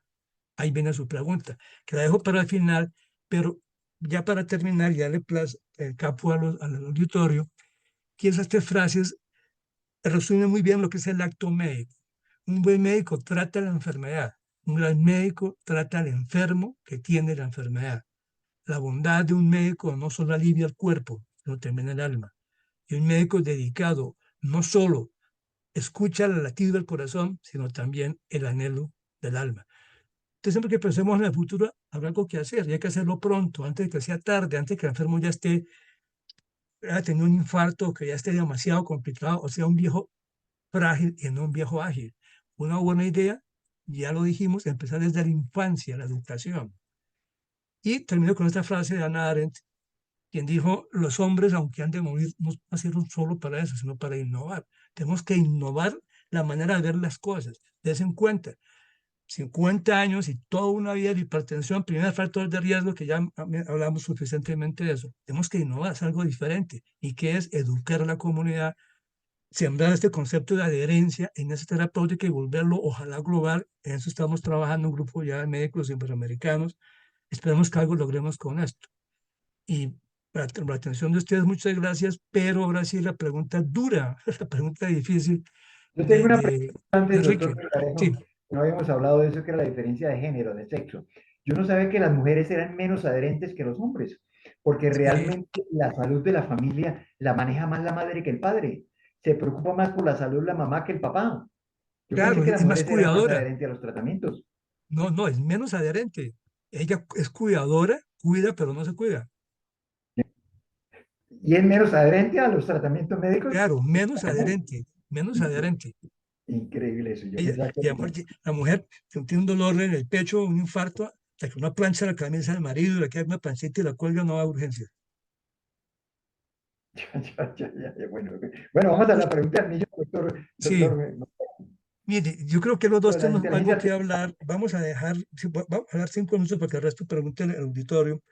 Esto de la IA es algo que es grave, grave y muy positivo al mismo tiempo. Hoy un caricellazo. ¿Por qué? Porque, por ejemplo, si Pepo Pérez tiene un síndrome metabólico, una carga genética alta, sí tiene muchos factores de riesgo para no complicar las cosas. Y le pregunta a la IA, tengo estos problemas, ¿qué hago? La IA como está alimentada con más en algoritmos, la inteligencia artificial sí sabe qué medicamento es el ideal. ¿Por qué? Porque dicen, mire, usted tiene alto el ácido úrico, usted tiene gota, entonces esta droga sube el ácido úrico y esta droga con esta otra no la va, se contraponen, esa no se puede dar, y lo formula preciso lo que usted necesita. Que los médicos es imposible que nos sepamos cada efecto secundario, cada contraindicación y cada interacción de los medicamentos. Es absolutamente imposible. La IA lo va a hacer facilísimo. Entonces, para escribir mucho mejor que hacemos los médicos. Y otra ventaja que tiene la IA es que el paciente puede preguntarle a la IA lo que quiera, cuántas horas quiera, y le va contestando por su nombre amablemente, no lo desespera, no lo echa al consultorio, pero no sabemos a dónde lo quiere llevar. Entonces, saben que los que manejan los logaritmos, los que manejan información, pueden manipular y hacer lo que quieran. Este Harari, famoso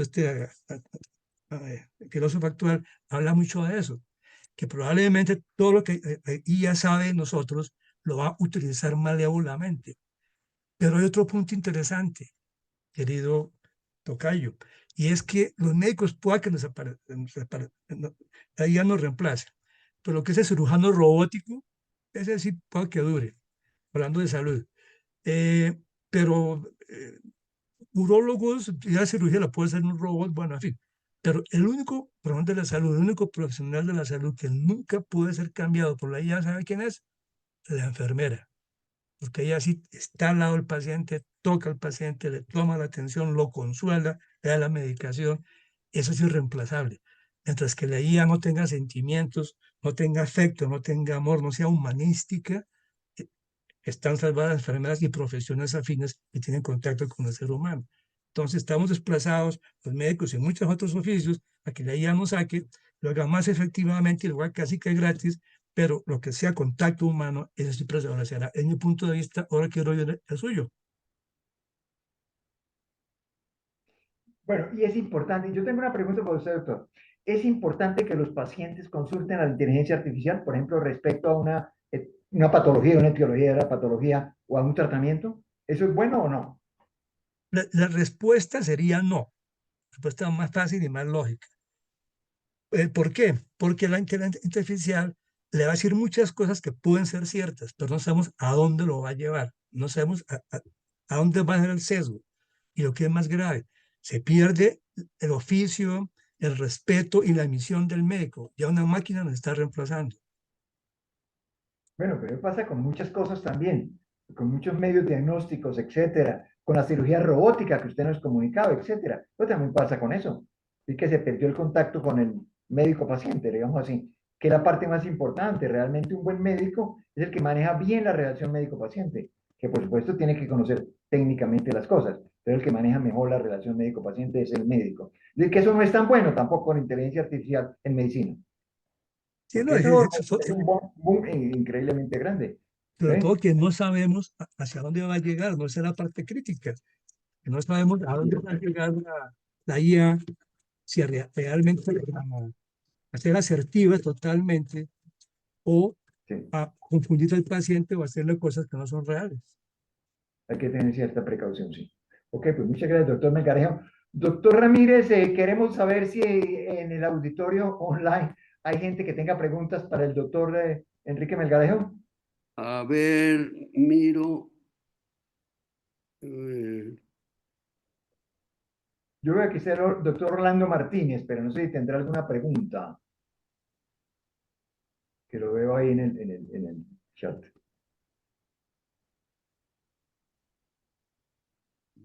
a ver, yo no veo. No hay. ¿No hay Enrique, preguntas? no hay por el chat, no hay preguntas. Ok, listo. Entonces, Bueno, o no entendieron yo, nada o todo quedó claro. Mañana le van a ir a la consulta, profesor. yo tenía un profesor que decía, cuando los estudiantes no hacen preguntas, es que saben todo o no saben nada. Entonces, O todo lo entendieron y le quedó claro o no entendieron nada. el doctor Hugo Caballero tiene una pregunta. Ah, perfecto. Doctor Caballero, tiene su micrófono cerrado. Doctor Caballero. Saludo primero que todo al doctor Ardila, saludo al doctor Melgarejo. Me parece una reunión supremamente atractiva y me parece que es una reunión para que llama a que se hagan otras reuniones para tocar de manera muy puntual muchos de los temas que ustedes trataron con tanta altura.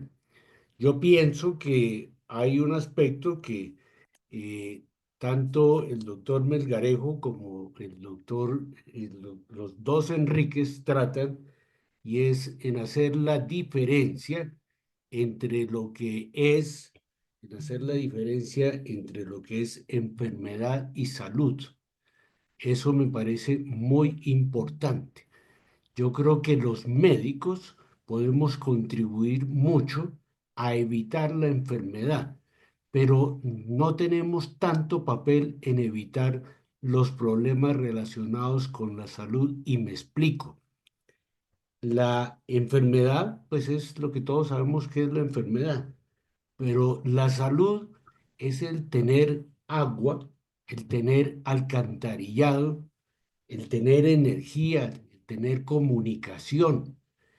Mal haremos en un país de hablar de inteligencia artificial cuando carecemos de conexión a Internet en la manera más simple. Y de tal manera que eso me parece un punto supremamente importante. Cuando se habla de enfermedad, como que todo nos lo achacamos los médicos. No, enfermedad es una cosa, salud es otra.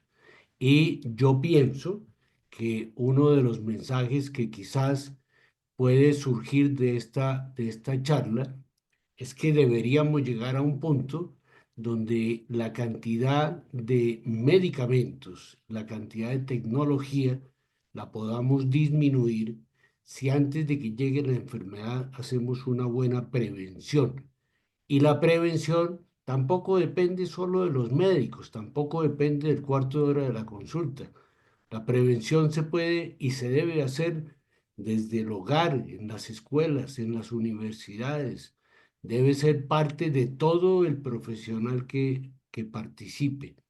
Yo creo que esa es una forma de disminuir la enfermedad. Y si disminuimos la enfermedad, pues obviamente vamos a disminuir los medicamentos, obviamente vamos a disminuir la tecnología, no tendremos que estar pensando tanto en el Google, no tendremos que estar pensando tanto en la inteligencia artificial. De modo que yo creo que esa es una de las cosas que me queda muy claro de lo que el doctor Ardila y el doctor Melgarejo han hecho la diferencia entre lo que es enfermedad y salud. Y nosotros lo que queremos para los colombianos es un buen manejo, una buena prevención de la enfermedad, un buen manejo de la enfermedad cuando ésta se presente, así hayamos tenido todas las alternativas. Y lo otro que sí no nos corresponde a los médicos es la parte de infraestructura. Yo quiero decirles en mi calidad de neumólogo que en Colombia, siglo XXI, año 2025, todavía cocinan con humo de leña 1.5 millones de hogares. Supongamos que ese 1.5 millones de hogares tenga 4 personas, son 6 millones de personas las que están cocinando con leña. Yo les puedo asegurar que es potable. Yo les puedo asegurar que esos no tienen acueducto. Yo les puedo asegurar que muchos de esos están incomunicados. De tal manera que el problema es muy complejo, bien complejo. Me parece muy interesante la iniciativa de Jorge Ramírez de haber convocado esta reunión y hacerlo con tanta altura como lo han abordado los doctores Enríquez. Y les agradezco inmensamente. Doctor Arias, muchas gracias. Gracias, Hugo, y te agradezco mucho Muchas tu gracias, doctor. comentario, pero primero que todo tienes toda la razón. Y eso quedó, es decir, tú lo pusiste más claro y sobre el tapete y esa diferencia entre enfermedad y salud, los médicos aún no la tenemos clara. Pero un punto que es importante, dense en cuenta ustedes que el tabaquismo Ya usted vio que la estadística demostró que el tabaquismo sí ha disminuido, obviamente la obesidad ha aumentado. Pero ¿por qué ha disminuido el tabaquismo? No porque los médicos hayamos hecho campaña antitabáquica, no, sino porque ahí sí los gobiernos, ahí sí los sistemas de salud se metieron en eso. Por ejemplo, en España, que fumaban como locos, prohibieron fumar en sitios públicos, incluso en restaurantes que quedan ahí en la calle, afuera, está prohibido fumar, sin campañas de gobierno.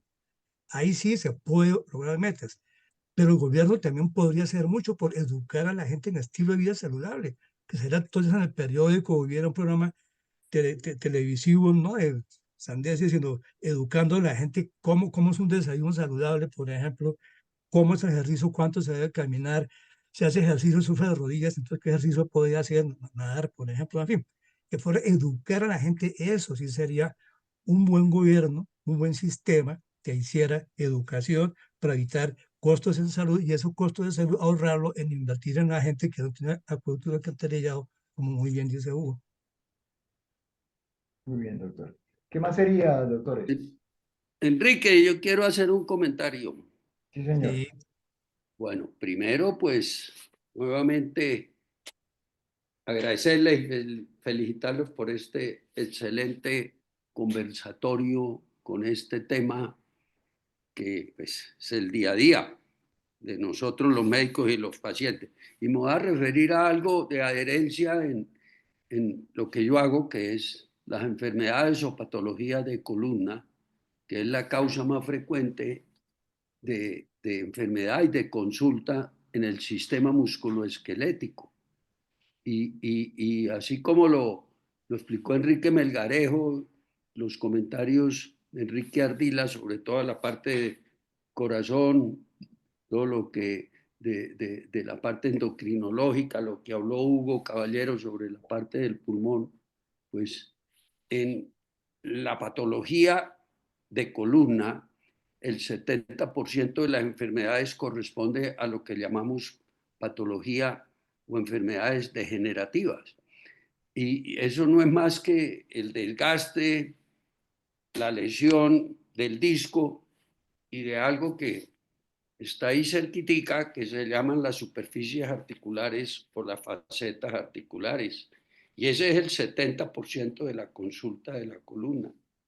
Y tiene una explicación muy clara. Básicamente está muy ligada a tres factores, que fue lo que ustedes mencionaron ahorita y quiero recalcar, que son, primero, el no ejercicio, llamado el sedentarismo. Esa es la primera causa de la patología degenerativa. Y verdad, por más de que uno le explique al paciente, por más de que las fisioterapeutas, que gran porcentaje de estos pacientes, pues uno los manda a fisioterapia, les digan de la importancia del ejercicio. Pero el ejercicio no es como la gente cree, salir a caminar 2 o 3 cuadras, sino es mínimo, 3 veces a la semana, ideal 5, 40 minutos cada vez en un gimnasio, donde la caminadora, la trotadora, la elíptica, la bicicleta estática y todo lo que es el concepto de fortalecimiento muscular con pesas de miembros inferiores, superiores, la musculatura abdominal y paravertebral. Si los pacientes hicieran esto, créamelo, a cualquier edad, porque yo les insisto, así tengan 90 años, que lo hagan a su nivel, en un buen gimnasio, con un buen instructor, con ejercicios progresivos, el porcentaje de patología de espalda por causa degenerativa disminuiría y no necesitarían los pacientes de tantos medicamentos como todo lo que nos explicó Enrique Melgarejo sobre todos los efectos secundarios que pueden tener. Sobre todo, todos sabemos que los medicamentos para el dolor, los opioides, pues ya sabemos, y los desinflamatorios, AINES, pues todo lo que producen a nivel de riñón, estómago, corazón y de vías digestivas. Entonces, son cosas tan sencillas que pues uno le dedica el tiempo, la consulta, lo otro es la obesidad y por último que hoy en día pues ha disminuido mucho, que es el efecto del tabaquismo, que definitivamente en el disco está demostrado que produce lesiones en el colágeno tipo 2, que es el que tiene el disco. Entonces yo simplemente quería pues recalcar todo esto de la herencia, la importancia que tiene y verdad. Muchas gracias, Enríquez, por este apoyo a este grupo que como decía al principio, hoy es nuestra reunión número 259, que tratamos de ir intercalando con diferentes temas. El de salud es muy importante y el de hoy fue una charla. Esto queda en YouTube toda esta semana y estoy seguro que muchas personas que por actividades no pueden entrar, se comunican en la semana y les digo que hemos tenido hasta casi 1000 visitas por YouTube la semana siguiente porque la tenemos hasta el próximo martes, que es la próxima reunión. Entonces quería hacer los comentarios que van muy ligados a todo lo que ustedes hoy nos mostraron, nos enseñaron, nos lo dijeron con lujo de detalles y de una forma muy, pero muy sencilla y entendible. Gracias. Jorge, muchas gracias por la invitación y complacido realmente en haber participado en tu programa. Lo mismo a mi tocayo Enrique Melgarejo por sus aportes y por la complacencia con como hicimos, digamos, el conversatorio que me parece que fue muy interesante. A todos ustedes, a los participantes, y yo estoy especialmente agradecido con ustedes, doctor Jorge, sobre todo por el espacio que nos dio sobre este tema de adherencia, que esto fue un vuelo de pájaro, pero ustedes vean la importancia que tiene, que no solamente impacta en salud pública en costos, sino en calidad y cantidad de vida. Y si estamos condenados, entre comillas, a vivir más años, pero enfermos, mejor no morirse joven o menos lúcido, pero no llegar a viejo enfermo, es una carga hasta para la familia. Y todo esto es no adherencia. Y lamentablemente el problema es la inercia, que es por falta de educación y de comunicación del médico hacia el paciente. Ya lo dije al comienzo, pero quiero enfatizarlo, hay facultades de medicina que están implementando ya las clases de pregrado a nivel de educación. Ahí hay una persona, como tenemos todavía 15 minuticos, que me Es como una gustaría, con pregunta la mano, de Leila Reuter. Leila, Sí, señor, muy buenas Leila noches. Reuter. Me encanta haber escuchado a todos estos médicos, pero no soy médica, pero sí quisiera intervenir para presentarles un punto de vista que me parece muy importante y es que desafortunadamente en las facultades médicas no les enseñan, hasta donde yo lo entiendo, no les enseñan a los médicos nutrición. Y resulta que eso es muy, muy importante. Yo soy una persona vegetariana desde hace muchos años y pues he aprendido a vivir de la forma más sana, sin comer, sin llevarle a mi organismo cosas tóxicas, alimentos que son muertos, cosas negativas. Y muchas veces cuando voy a una consulta con un médico, hacen una cara muy negativa cuando yo digo que soy vegetariana, porque les parece que si no como animales, entonces tengo muchos problemas de salud y realmente no es así. Yo ya soy una persona mayor de edad y me encuentro bastante bien para mi edad y realmente yo sí quisiera, ustedes que son médicos y que tienen influencia, que colaboraran para que en las facultades médicas les enseñen nutrición a los médicos, para que puedan colaborar con el paciente de una forma muy básica, porque yo estoy convencida que el comer tantos animales, el comer sobre todo carne, que muchísima gente, la mayoría de la gente come carne todos los días, eso lleva a un trabajo forzado de todo el organismo permanentemente. mucho tóxico para el hígado, para los riñones y realmente eso lleva a también, pues, con el tiempo a muchas cosas negativas de salud que ustedes mejor que yo conocen. Entonces, mi intervención es para eso, para que ojalá se pueda enseñar en las facultades médicas nutrición para que los médicos puedan colaborar más con los pacientes. Muchas gracias. Y Leila, Gracias. tienes toda la razón y por tu aporte muchas gracias. Es que mire, si uno mira el planeta, el globo terráqueo, ¿cómo está constituido? 70% es agua, es mar. Lo que nos da la madre tierra es suficiente para mantenernos saludables. Tierra sabia. Si nos alimentamos más de cosas marinas, 70% agua, estamos haciendo bien. Si consumimos líquidos, estamos haciendo bien. Si comemos todo lo que nos dé la naturaleza de frutas, verduras, todo lo que usted es natural, eso está bien. Pero alguien se lo inventó de empacar cosas y meterle químicos y saborizantes y meterle antioxidantes y acabamos comiendo, como dije, no alimentos, sino productos.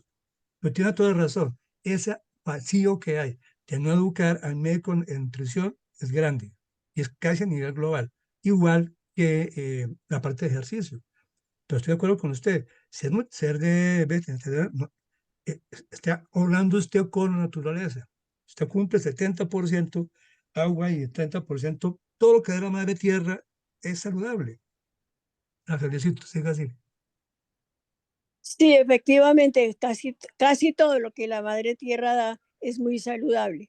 Y eso es en realidad lo que Dios Todopoderoso en su infinita sabiduría le ha dado al ser humano una dentadura que no es comparable con la de los animales carnívoros, que tienen otro tipo de dentadura especial para comer animales, y los verdaderos carnívoros comen sus animales cuando los han cazado ellos mismos y viven del animal que acaban de matar. Nadie los cocina ni les prepara nada. En cambio, el ser humano sí está comiendo esos cadáveres condimentados y todo para que sepan a bueno.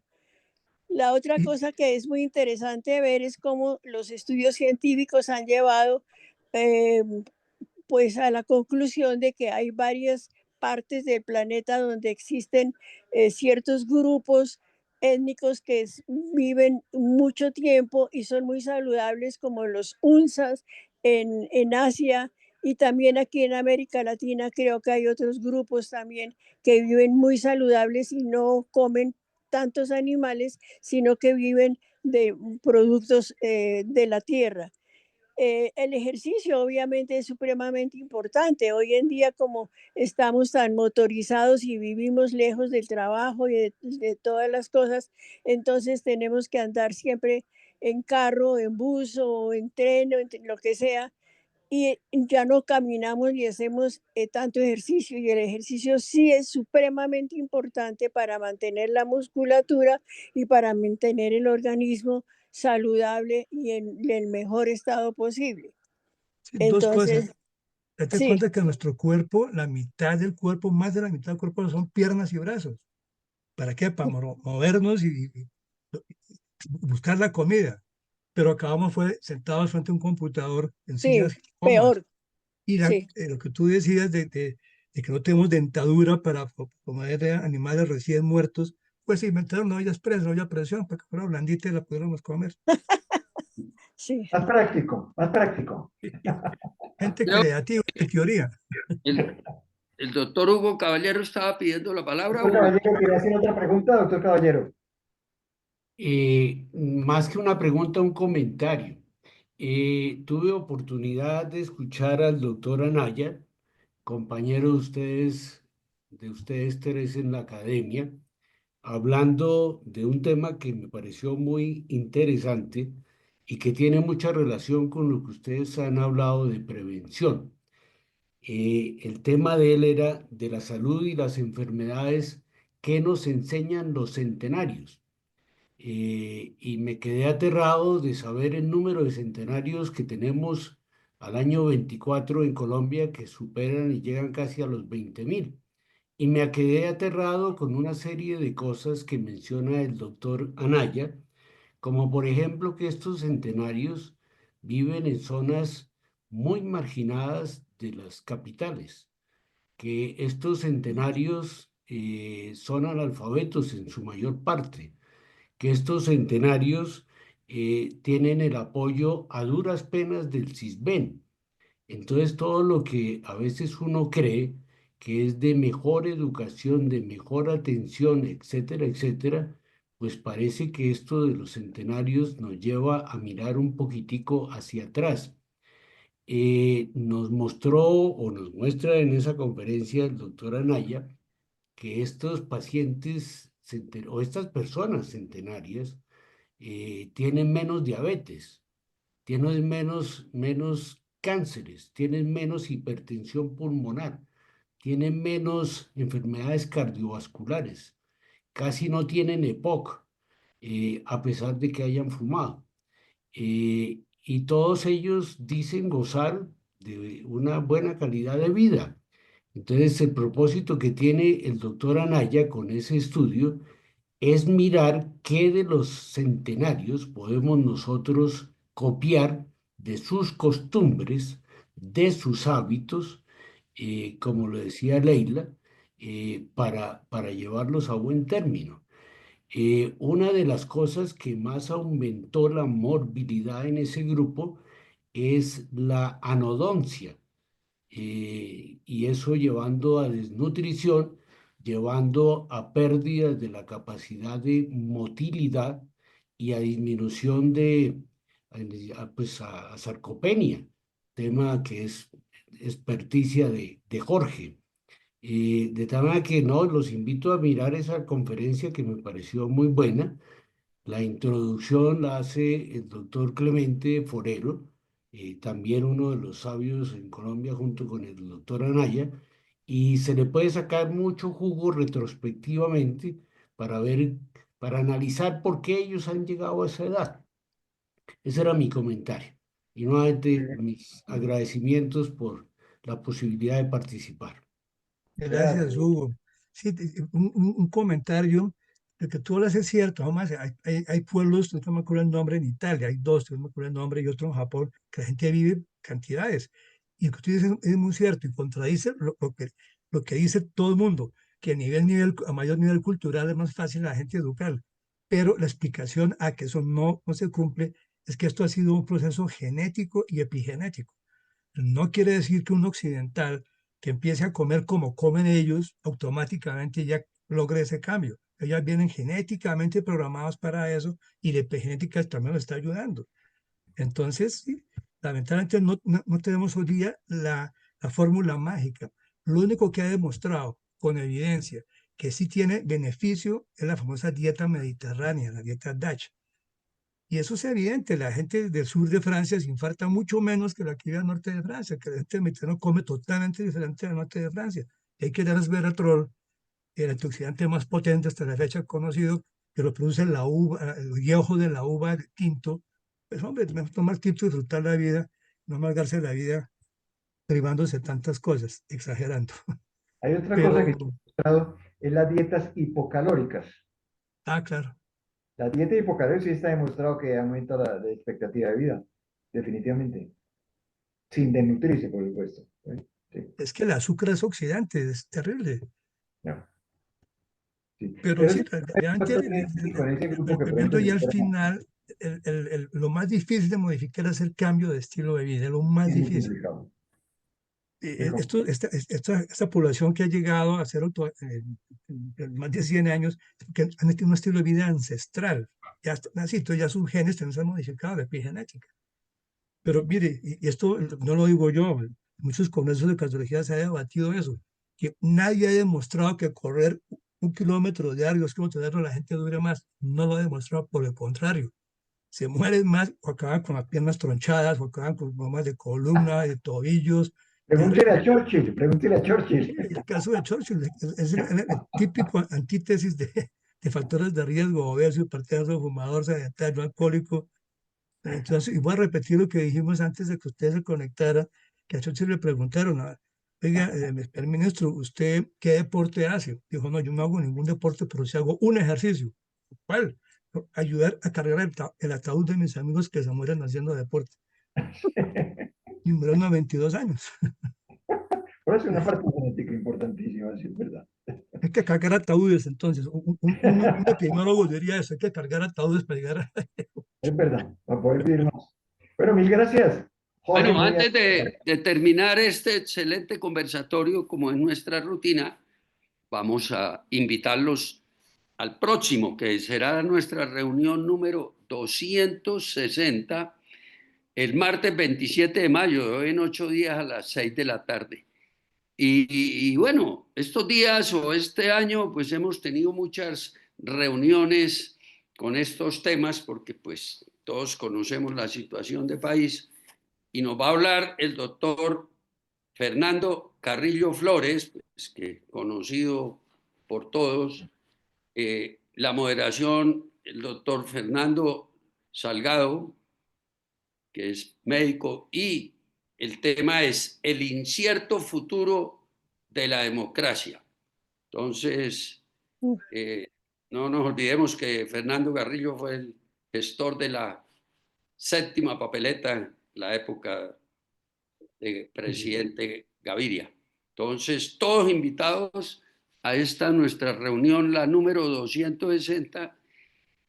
Gracias a todos los asistentes. Mañana, tipo 10 de la mañana, en YouTube queda colgada este excelente conversatorio, y nuevamente muchas gracias a los Enríquez, Melgarejo y Ardila por este excelente conversatorio. Buenas noches y descansen. Muchas Buenas gracias. noches a todos, muchas gracias. Gracias a todos. Feliz noche. Feliz noche para todos. Gracias, Cris, por Feliz todo el noche. Muchas Gracias. Buenas noches para Gracias, todos. Jorge. Gracias, bienvenido. Gracias, Buenas Hugo. noches. Muy amables a todos los que nos acompañaron. Gracias, Gracias. Jorge. Gracias. Buenas noches. Chao, pues. Bien.